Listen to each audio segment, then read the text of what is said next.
The evening commenced like any other typical Saturday night, devoid of anything extraordinary. My initial plan involved heading to the club to rendezvous with a circle of close friends. Unfortunately, my car was undergoing repairs, prompting me to seek a ride from a friend residing nearby. Thankfully, he agreed without hesitation, picking me up 15 minutes later. En route to the club, our conversation revolved around the excitement of the night ahead, speculating on the number of connections we might make. Upon our arrival, the vibrant atmosphere of the packed club, particularly with a multitude of women, immediately caught our attention. Eager to reunite with our friends, we made our way to the bar, discovering them already engaged in taking shots. The night unfolded seamlessly according to our plans, from the initial meetup to the eventual parting of ways in the wee hours of the morning. As the clock struck 2 a.m., the friend who chauffeured us home suggested it was time to call it a night. I bid farewell to my friends before embarking on the journey home. Little did I anticipate that the seemingly perfect night would take an unexpected turn. Approximately 10 minutes away from my residence, an urgent need to relieve myself struck with the intensity of a racehorse. Faced with limited options on a poorly lit road, we spotted a concealed church on the left, illuminated by a few lights in the parking lot. Desperation led us to pull into the parking lot under the lights, and as I stepped out of the car to attend to my needs, an eerie observation unfolded. Before I could even unzip my pants, my friend, peering out the window, exclaimed, "Yo, is that a person over there?" Puzzled by the presence of an individual standing in front of a church at 2:30 in the morning, I turned my gaze about 30 yards away. There, a mysterious, all-black, contorted figure leaned against the church window.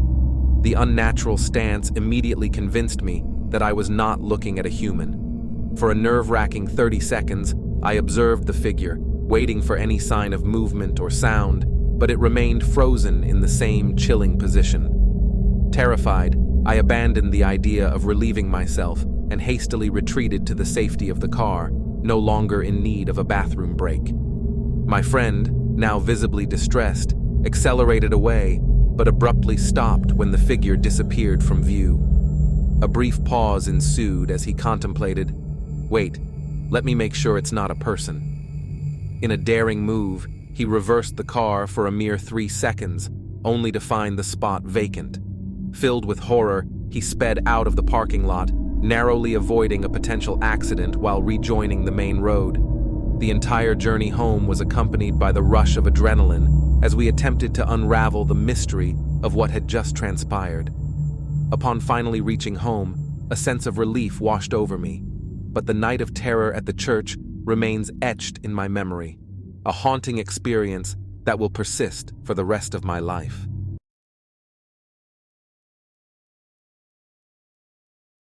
Every Saturday morning, it was a ritual to rise early and eagerly gather around the television to indulge in the joy of watching cartoons. One particular Saturday, the routine took an unexpected turn as we, a group of 5 siblings, Ernie, aged 11, Jose, aged 10, Milton, aged 9, Wanda, aged 8, and Vivian, aged 7, decided to break the norm by waking up even earlier than usual.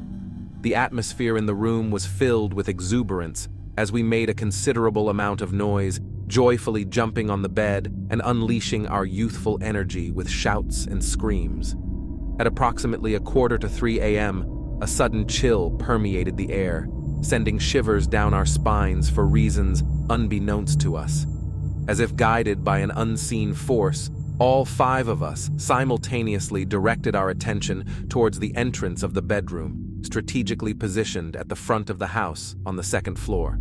A mysterious and menacing figure began to emerge, standing at an imposing height of 6 feet 2 inches, adorned with a fedora hat and a long trench coat, casting an ominous shadow in the dimly lit room.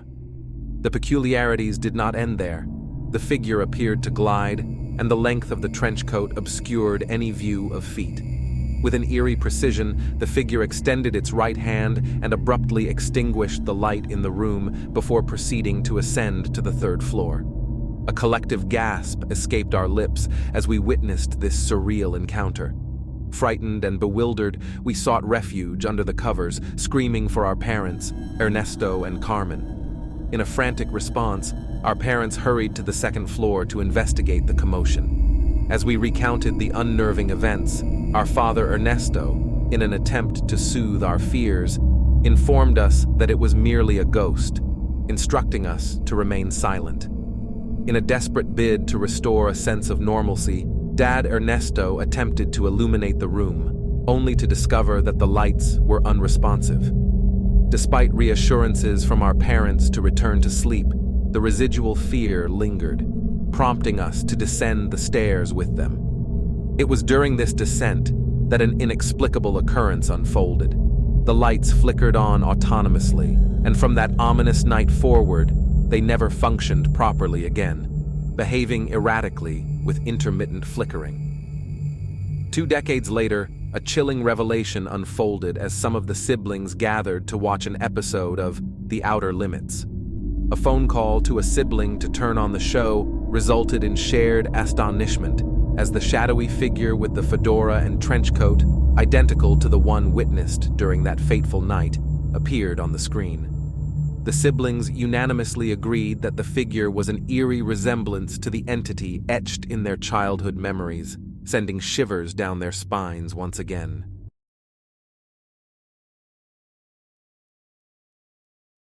Deeply immersed in the virtual realm of a video game, the room enveloped me in a soft glow emanating from a delicately lit lamp. Within the midst of this digital odyssey, an uncanny sensation swept over me, a peculiar awareness of my own hair being gently moved, as if an intangible presence were delicately caressing the back of my head with a pointed finger. The room's atmosphere took on a chill, amplified by the unsettling revelation that the clock indicated the ungodly hour of 3 a.m. Caught off guard, I turned around, half expecting to discern the origin of this enigmatic touch, only to find the room devoid of visible intruders. Hastily, I powered down the game and exited the room with a sense of disquiet, leaving behind an aura of unresolved unease. The subsequent day unfolded with me in solitude downstairs, accompanied solely by my dog, who languished in his cage as a consequence for a previous transgression. Upon entering the family room, the enclosure that should have contained my canine companion presented a confounding sight, empty, with the door swinging ajar. Strangely, the distant echoes of my dog's barks resonated from the upper floors. Intrigued by this enigma, the sound of ascending footsteps drew my attention to the staircase. My attempts to communicate with my brother went unanswered, prompting me to delve into the mystery behind my dog's agitation. His fervent barks were directed at my brother's room, and cautiously opening the door revealed a disconcerting silence. Despite the lack of visible occupants, the room retained a spectral presence, a muffled voice and subtle movements lingering in the air. Swiftly, I gathered my perturbed canine companion, hastily departing the premises until the return of a family member could offer solace. Once again, left to my own devices the following day, my focus shifted to locating my inquisitive cat. Intriguingly, the distinct sounds of movement resonated from the upper floors, propelling me to explore the source. Passing by my brother's room, an unexpected and resonant whistle emanated from within. The door, slightly ajar, unleashed my cat in a state of panic, nearly toppling me in its hasty exit. Filled with trepidation, I pursued the feline downstairs, ultimately seeking refuge within my parents' room. Locked in a state of anxiety, I awaited their return, yearning for an explanation to quell the mysterious events haunting the confines of the house.